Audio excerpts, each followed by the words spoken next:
तेवर मालूम हो जाए। और मोमिनो सब अल्लाह के आगे तौबा करो ताकि फलाह पाओ। और अपनी कौम की बेवा औरतों के निकाह कर दिया करो और अपने गुलामों और लौंडियों के भी जो नेक हों निकाह कर दिया करो। अगर वो मुफलिस होंगे तो अल्लाह उनको अपने फजल से गनी कर देगा और अल्लाह बहुत वुसअत वाला है, सब कुछ जानने वाला है।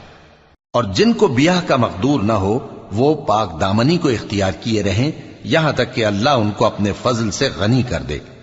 और जो गुलाम तुमसे मुकातबत यानी माल देकर परवाना आजादी की तहरीर चाहें, अगर तुम उनमें सलाहियत